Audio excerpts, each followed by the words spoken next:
of care homes that we have in the country. So to kind of deal with that, I think some of the stock has been diverted to the care homes, thereby reducing this amount available for the hospitals. Hence, the revised guidelines for some elements to be reused. But the contacts I made shows that it's a temporary thing until they're able to restock again. But it's a worrying development, yes. Mm-hmm. And now, with the extension of the lockdown to May, do you see it going into the summer holiday? Well, it's possible. I mean, the way it's been done in the UK is there's a modeling that government is using. And there is something called the reproductive number, which is, higher.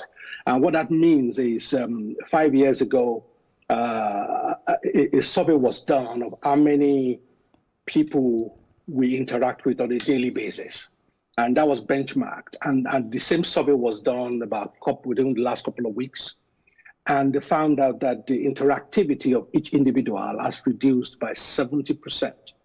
So, which means the current median number of R, the reproductive number, is 0.62. And the whole idea is that if the R is less than 1, then the trajectory of the infection and spread is going down, because it means for every one that has COVID, they are now not infected up to one person. So that means we are going. So the trajectory at the moment is, the prediction is that the country will reach the peak around mid-May in terms of peak of infection and fatalities.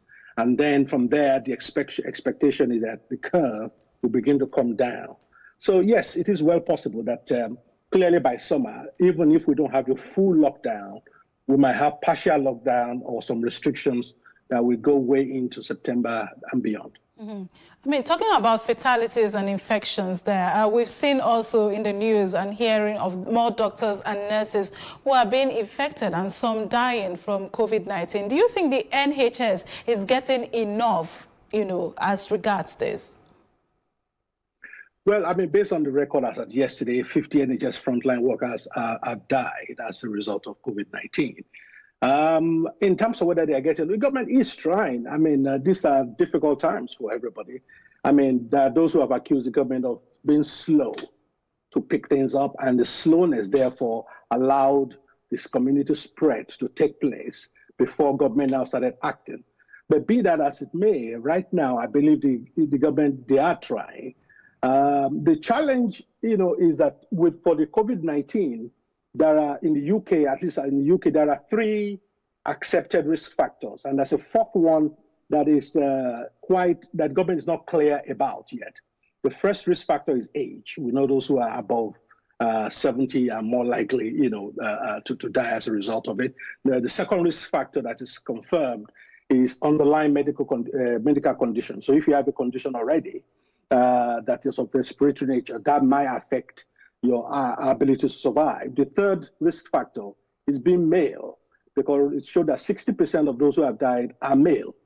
So those are the 3 accepted risk factors. But there's a 4th risk factor which government is looking into, and that is the fact that if you are from the Black ethnic minority group, you are more likely to die from COVID than if you're white.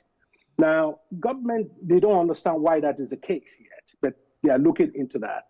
So those are the 4 key risk factors. But in terms of the NHS staff, we have a lot of ethnic minority within the NHS that work within the NHS in frontline capacity. I'm not sure whether that will feed into the infection rate, but the government is trying. Mm-hmm. Dr. Charles Omole, thank you very much. And please do keep safe where you are. Thank you very much, Amaka. Thanks for having me. And that's our